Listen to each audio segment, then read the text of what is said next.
You listen as you learn. The stuff that I'm gonna teach you with pyramids.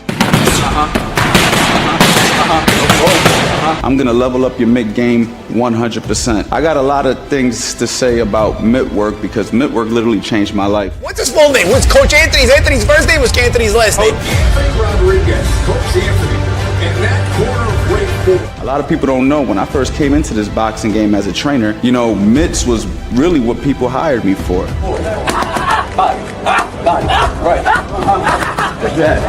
Working with professional fighters that put me in world title corners right off the bat just because they like the way I hold a pair of mitts.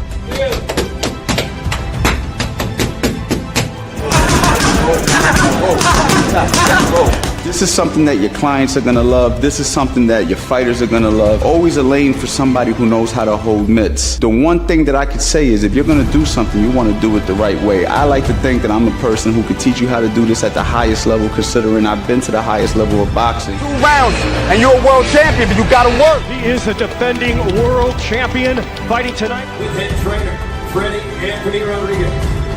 Work with some of the best boxers in the world.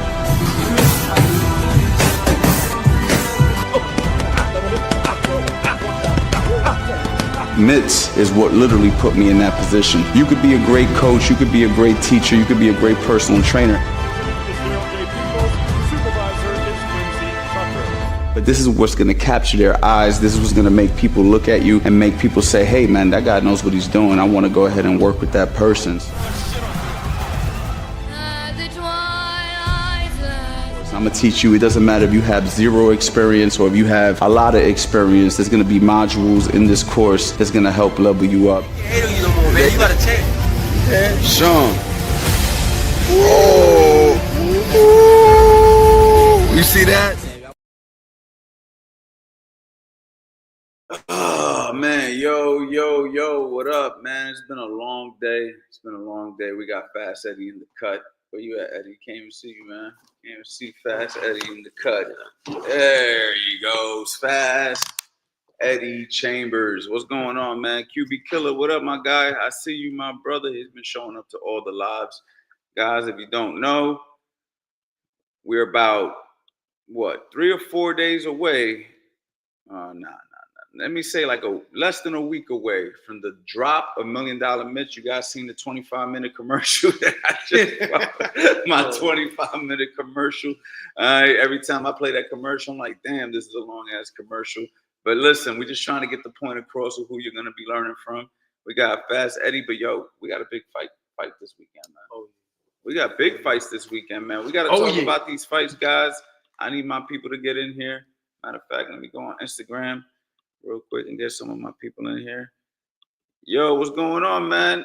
How you doing, brother? How you been? Yo, we got QB Killer, Fast Eddie Chambers. If you guys got any questions for Fast Eddie, ask them right now because I'm gonna try to get some more people here in the chat from Instagram. Who you guys got this weekend? Let's start off with that. Let's start off with Devin Haney versus I want to hear what y'all got to say. Devin Haney versus Brian Norman, bro. That should be the freaking main event. You know, that should be the main event, bro. Like, why isn't that not the main event? But I'll tell you why. Because Anthony Yard is must see, especially with a guy like that. You think so? Bro, you ain't seen his fights with Beterbiev and how did he do with Beterbiev? He did good. He just, he eventually got stopped. You know what I mean? Ran out of gas, I think, a little bit too. And, Beterbiev is just Beterbiev. And he wasn't even expected to do that well. I mean, I don't want to say he wasn't expected to do that well because we know he's a tough guy. But he's must see. He really is. So you're excited. I like him. I like him. You think he got a good chance? I don't want to say. I think he didn't look good, like super good his last 2 fights. I think he still won them, if I'm not mistaken, but he didn't look great. What's good? Hold on, guys. What's going on, guys? Yo, what's good? Jimmy, what's good? How's everybody doing, man? Listen, go to my story and click the link. Me and Fast Eddie is live. We're talking about the big fights this weekend. We're talking about the Devin Haney, Brian Norman, Yard versus Benavidez. There's some other guys on that card Abdullah too. Mason fighting Abdullah Mason. All right, so yo, we're here. We're on YouTube right now. Come pull up to the live. All right, so we can go ahead and chop it up with you guys. Pull up to the live, guys. Go to my story. All right, I'm out, man. So go ahead. So so what's going on, guys? So all right, so let's start off with that, Eddie. Brian Norman versus Devin Haney. Let's talk about it. How do you see that fight? I've been watching Brian Norman recently. I can't say obviously the competition he had is necessarily Devin Haney level. I mean, you got some good guys in there that are, kind of under the radar type names, not really super big names. This is his I'm first. gonna take a look at his box rec while you talk. Go ahead. Yeah, this is his first, like, I mean, people recognize him, you know what I mean? And he's a knockout guy. He got a lot of knockouts. His fights are extremely exciting too. The ones I was watching, you know what I mean? Even if it wasn't just the highlights, the fights was looking pretty exciting. So, good puncher, but he got a decent IQ. He's not terrible skill wise either. He's good there too. He's a nice, pretty well rounded fighter, but he's like a aggressive, try to knock you. He's a knockout. He's seeking the knockout. So I would still probably favor Devin to outbox him if he can stay behind the jab, not get into a fight. So Brian Norman is 28-0. He fought Jin Sasaki. Sasaki, you know him? 19-1. He's that. Derek Cuevas, 27-1. That's what I'm saying. Giovanni Santilline, 32-0. So he says last 3 fights, guys got good records. I don't know these guys because I don't follow them. If you look at all of them, even the ones up Quentin until Randall was 13-0. Janelson Figueroa. What? Let me see. Can't even pronounce this dude's name. 17-2. Yeah. So I mean, as of recent, his opponents have been good records. How good are they? I don't know. But then you got Devin Haney. Now, let me ask you a question about Devin Haney, because Devin Haney obviously is a good boxer. Yeah. Got a good jab, good footwork. But he's coming from a smaller weight. Okay? And we already seen the trouble he had with Ryan Garcia. Everybody's gonna remember that fight, no matter if it got erased from his record, no matter if he had some banned substance. We're always gonna have the question mark. Right. What happens when he gets hit by a puncher again? We seen his last fight that he fought. He was very gun shy and didn't look very sharp. Now, what I will say about Devin Haney is he looks in fantastic shape for this fight. Yeah, he's really in good shape. Like he's cut up like a bag of dope. He's a fantastic shape. He looks good.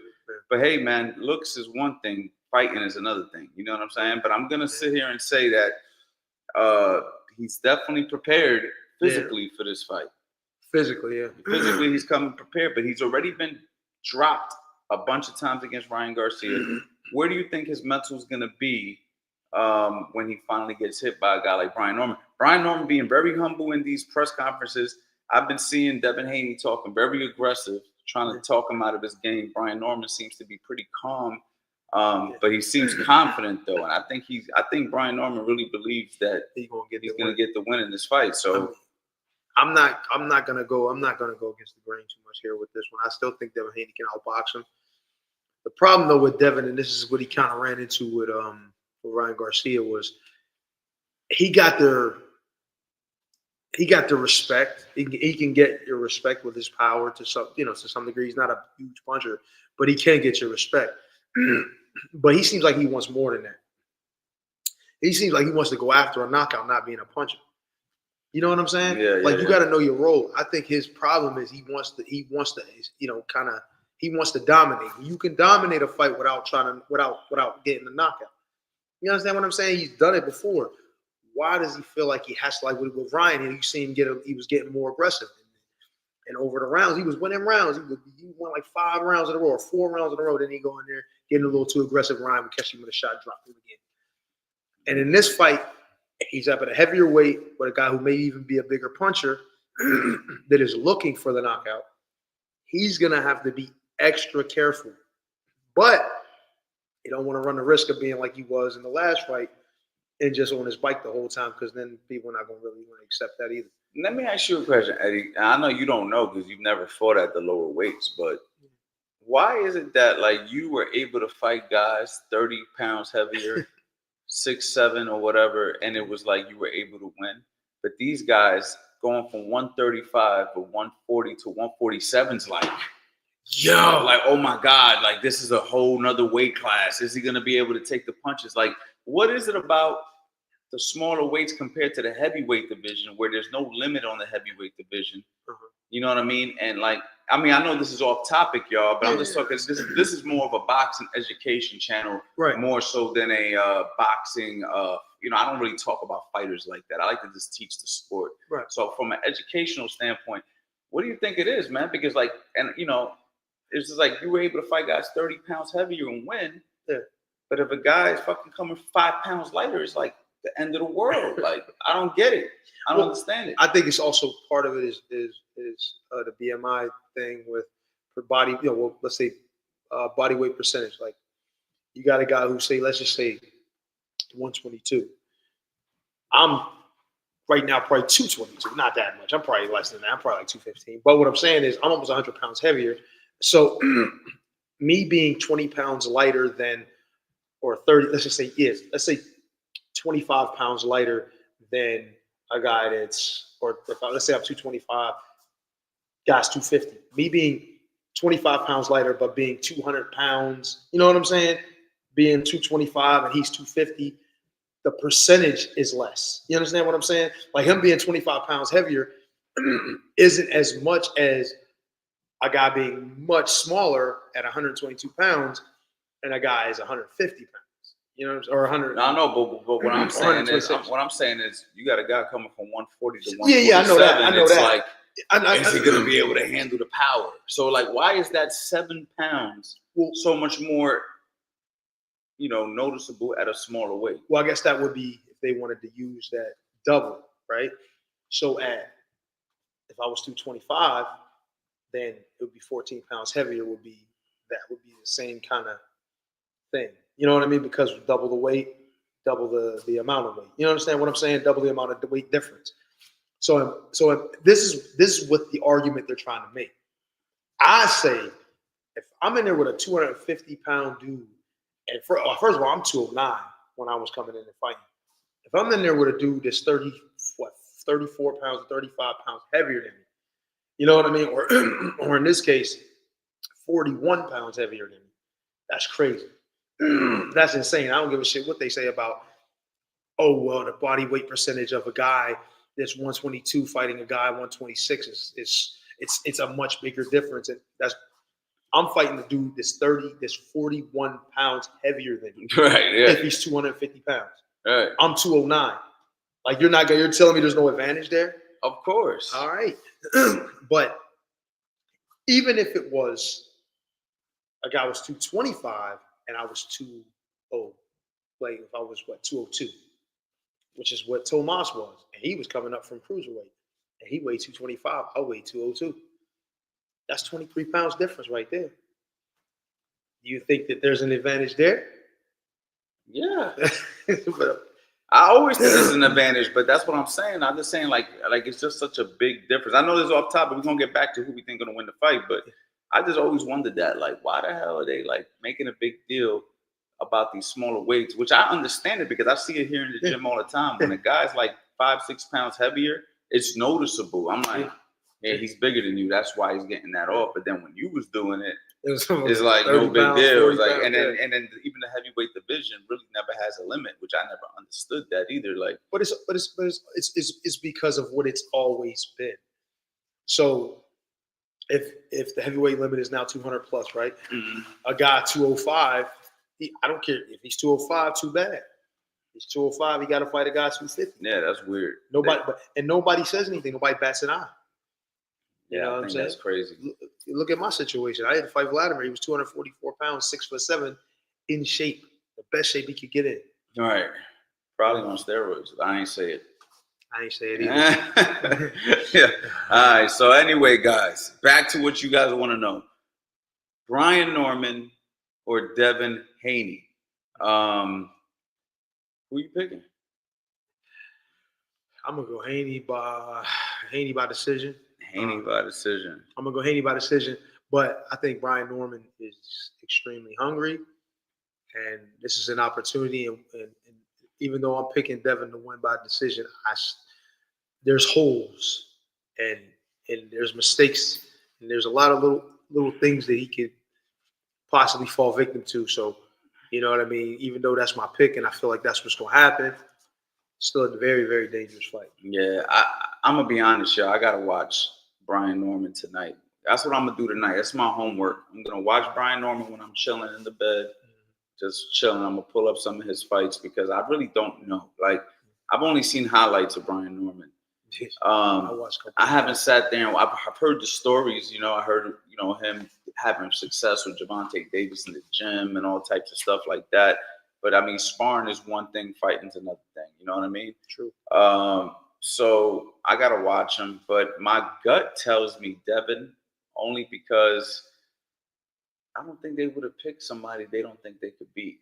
That's why I think that Devin might have an advantage. They might see something that I need to see tonight. And that's typically what I think. Like, I'm just going off of that, like, logic. Because I know that they're trying to put him back in contention. Why would they pick Brian Norman? However, they said they were willing to fight Boots, which is suicide, in my opinion. You know what I'm saying? They're like, yeah, that's suicide. Like, but it's just like this. Remember, I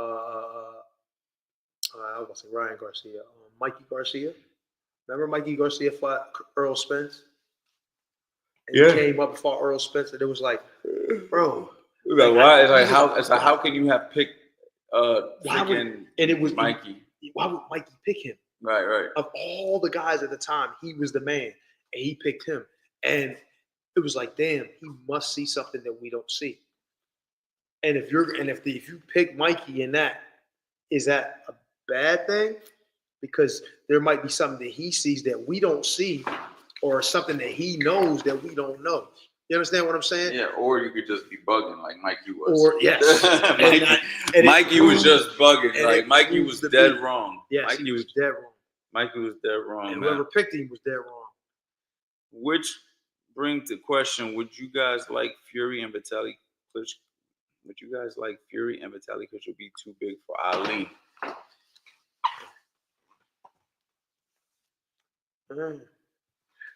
Yeah, because I think so. The weight. I think they're too big for Ali. I think when people call Ali the greatest, you're calling him the greatest because of just like pound for pound, 147 pound, like they say Ray Robinson was, light heavyweight, middleweight, and all that. They say pound for pound he was the greatest ever. Some people say Henry Armstrong. Some people say Willie Pep. Some people say, but there's a lot of those guys are smaller guys. You know what I'm saying? So some people say Ray Leonard. You know what I mean? But that they're just saying barring weight. Like if everybody was the same weight, if it could be the same size as a heavyweight, he's the best fighter. Yeah, but I can't see Ali beating. Actually, I think there's a lot of guys that might have been able to beat Ali. Yeah. Don't get me wrong, Ali's a great fighter, and he was Cassius Clay though. He was fast. Yeah, I mean, but I think he was ahead of his time. I think he was just one of those ahead of his time type fighters, and guys like that. You know what I mean? He's in the history books, man. There's nothing bad you can say about Muhammad Ali. However, if you really want to be honest, there's a lot of big guys out there that I think might have been able to beat him. You know what I mean? I think Lennox would have been. Lennox would have been a bad fight for him. Mike Tyson might have been a bad fight for him. Mike would have been a hard fight just because you look at Frazier. Yeah, he struggled with Frazier. I feel like Frazier's Klitschko definitely would have been a bad fight for him. Tyson Fury would have been I think Klitschko is more of a dangerous fight than Tyson Fury, but because of the style matchup. Yeah, because of style matchup. Guys like Riddick Bowe would have been an interesting fight for Ali. A prime Riddick, even though he wanted to be Ali bad. Yeah, but that would have been a good ass fight. Yeah, I might have to edge Ali just because that's his idol. And I think he might have been in all. He might have been in all of that fight. Cassius Clay beats a lot of guys though. Now, I mean, Ali when he got a little older. Ali versus Holyfield, who wins that? Ali, especially at Cassius Clay. He beats Holyfield. And I think there are guys that beat Holyfield that you might pick against with most other guys because of the style. Like Holyfield was tough, and he had he's underrated with skill because he has a lot of skill that people don't really pick up. But Holyfield had a lot of skill, but he was a puncher. He was enough of a puncher to to more than get respect, but at the same time, like Ali could have got through it. You know what I'm saying? We're like I feel like Tyson would have been a tougher fight for Ali than Holyfield. Yeah. But I think Holyfield beats Tyson every time. Yeah. You know what I'm saying? Just because of the style. Yeah. Is Usyk much bigger than Ali? I don't. Taller? No, actually.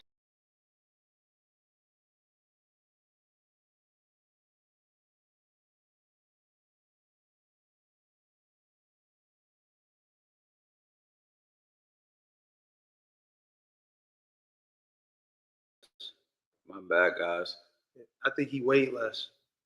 Ali did than Usyk. Okay, yeah, that's a tough fight for both guys. Honestly, that's a weird fight. I don't even know how to. Was Usyk and Ali? Yeah, that's a weird fight. I mean, I might edge it Cassius Clay though. I might edge it to Usyk. Not against Cassius Clay, man. I can't. Because if you watched him, now granted, he was fucking light in the face. I remember watching him, listening, but not just listening. I seen, and also other fights he had. He was fast, and he, because he was young, and bro, that version of him is really hard to beat. Now he was smaller though. You know what I mean? Even though he was tall, he was thin. He was tough and everything, but he was thin. And you know what I mean? The heavyweights are bigger now, and they're still athletic too. So I don't know. I think Klitschko, even for that version of him, would have still been too much. I think Tyson would have been tough. Mike Tyson and Tyson Fury. Lennox Lewis would have been tough. Such a big puncher and rangy. He's even taller than Ali. But that 6'3", 6'4" frame is like with Lennox only an inch taller, maybe 6'5", but being like 240. I mean, that kind of gives him an edge there. But then the speed advantage and skill, to me, to some degree, goes to Ali. Yeah, Lennox has skills too, though. Don't get it twisted, but it's just, it's just that speed, man, and the range. He got range too. Coach Ant, what's your thoughts on Gervonta versus Inoue? That's crazy. I think the weight beats it. Yeah, I think Gervonta's too big for Inoue, but I think Inoue is a great fighter. Like pound for pound, Inoue is good as anybody. But I just think that the size. Gervonta Davis, man, he's letting a lot of people down right now. He's really like a underachiever, if that makes sense. And like he should have been far further in as far as boxing goes. I know he's made a lot of money. I know he's super popular, but I feel like he's getting further and further away from boxing, and things are just getting weirder and weirder in his situation. They got two good ones down here, Bam and Inoue, and Moses Atalma and Jared Anderson. I seen that; those are good. Bam and Inoue, I got Inoue, man. I gotta be honest. Yeah. I got Inoue. I think Bam is good, but I think Inoue is better. Yeah, he's a little bigger too. I mean, Bam got some, beautiful angles and stuff. Good. He's a good fighter. But Inoue knows how to use a jab. I think that the jab would be. He's a big puncher too. Somebody just said put Ali in modern times. See, that's the thing. Yeah, we'd have to take it, and if we did do that, then yes, Ali all day long with most of these guys. He would probably be also 6'6" too. So if you put him in modern times, if we talk about the same size, even that, he'd still probably be able to do it. What do you think about Moses Atalma versus Jared Anderson? I've never seen Moses fight. He's good? Yeah, he's good. I like Moses Atalma. So who you got? Moses Atalma. I ain't trying to hate on Jared Anderson, but I got him.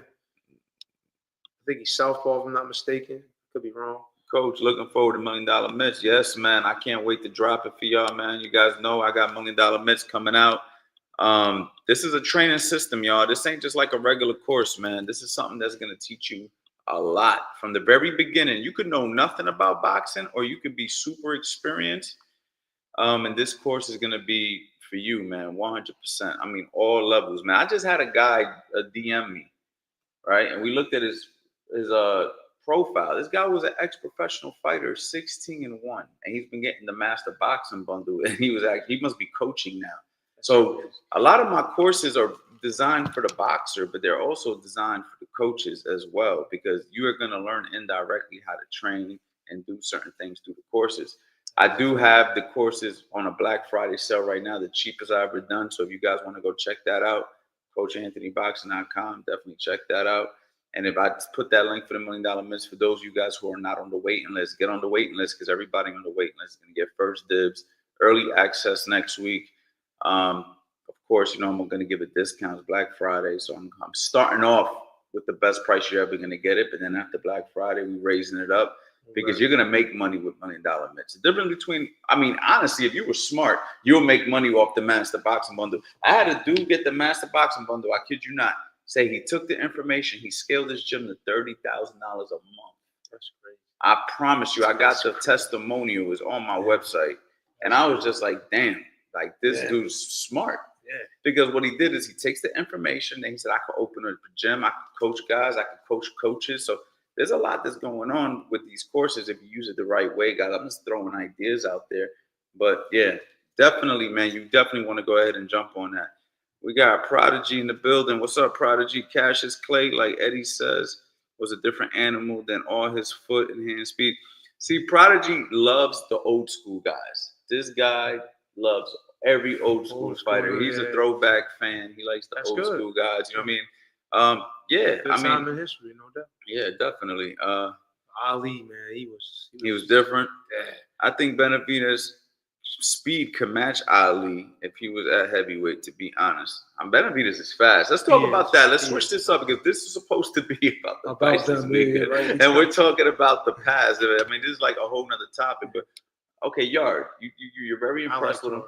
So you got him beating Benavidez? No. I ain't say all that. Just don't get it twisted. I think he's gonna give as good as he can give. I think he picks his level up against better fighters. Case in point, Beterbiev, what's the Kovalev? You know what I mean? All the good fighters he fought, higher level fighters he fought, he did better in the bigger fights. You know what I'm saying? So I'm thinking he's gonna probably do that here. He's definitely gonna come. He's coming to win. He's not coming just to lay down. But I just think Benavidez is gonna be too much. Yeah, I think the only thing that he has is a one punch. Like he's gonna, if he can catch him, because he's got a big punch. He can punch. And Benavidez likes to throw a lot of punches. So when you got a guy who throws a lot of punches, there's a chance that you could time him with a good shot. But Benavidez, bro, to me, very underrated boxing IQ. Like he looks a little bit like sloppy in his approach. You know, his body isn't the most in shape looking. But yo, he does really, really, really good shit in the ring, man. Like he's the real deal, man. I watch him and I'm like, this motherfucker is good. Like he's not just a guy who could throw fast, hard punches, and like he knows what the fuck he's doing. The guy is a serious fighter. He kind of reminds me of that dude that used to spar back from Rhode Island, Eddie Rodriguez. No, what's it, Rodriguez? Oh, Edwin Rodriguez. Edwin Rodriguez, but like a better version. Like Edwin Rodriguez. Edwin Rodriguez. I sparred him in the gym when he was like a little heavier. This is when I was getting ready for Tomas. They got me ready. Yeah. Edwin he was fucking everybody up that was in that gym. Yeah. So I'm getting there waiting like, damn, this dude. And he just threw punches constantly. It was just like boom, boom, boom, boom, boom, boom, boom. I'm like, damn, motherfucker, give me a chance to get into the damn spar. And then it took me like literally a week or a couple weeks to kind of get acclimated to what he was doing and the pace. That's what got me so ready. That's why I was able to fight Tomas with one hand, because it was like pace of the way they was sparring.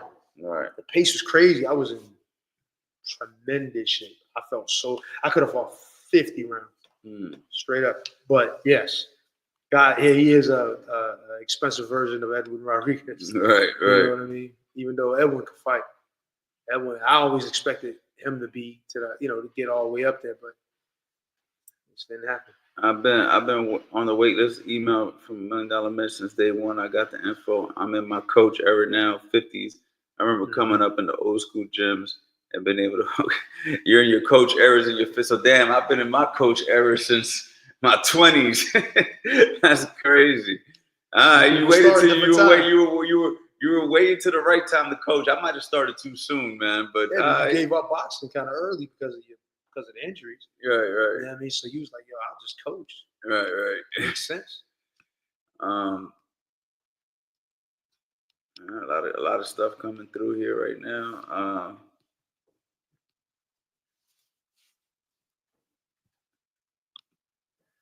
I feel like the first 4 rounds will be close back and forth.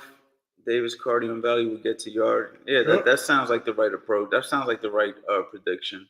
Yep, that's exactly what I would think. Mid to late round stoppage because of the tank is going to run out. Because Yard is I don't want to call him a front runner. He's a tough dude. He'll keep going even if the tank is empty. But that's typically what's been his problem over all of the big fights he's had. He's given everything he had, and only with 8 rounds, 9 rounds, he'd be completely out of gas. So if he's thinking about winning this fight, he's going to have to. I don't think he's just going to come straight in there and knock Benavidez out. You know what I'm saying? He can punch. He's a great puncher, but I don't know if he can be able to do that. We talked about the IQ that Benavidez has and the fact that he knows his way around the ring. I don't think it's just going to be that easy for him to come in. Now, if he catches him, he catches him. But I don't really see that happening. And if that doesn't happen, that means it's going to be a distance fight, I think. Unless Benavidez hurts Yard early, too. And that can happen, too. But I would just say mid to late rounds. It's definitely going to be that kind of fight for me.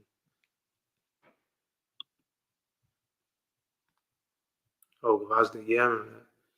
The fight made me realize how good Benavidez' IQ and skill defense really was. It's an underrated aspect about him. Nah, facts, man. He's very underrated, very skillful, man. Yeah. Big Benavidez fan. However, anybody's beatable. I know Yarde's nice, but I'm gonna go, Yard, whatever. I'm gonna go with Benavidez just based off of that, man. Listen, guys, I'm gonna cut this live stream short. If you can't tell, I am tired as hell. Been a long day. Been a long day. We will be back on tomorrow. What's tomorrow? Friday? Yes, sir. All right, so maybe we'll do another live stream. If you guys didn't see yesterday's stream, I think you guys should check it out. We did some demonstrations. I think it was really educational. So I would like for you guys to go check that out. Make sure you guys go to the website, CoachAnthonyBoxing.com. Be ready for $1 Million Mitts, man. Thank you for everybody who pulled up, man. I'll see y'all tomorrow.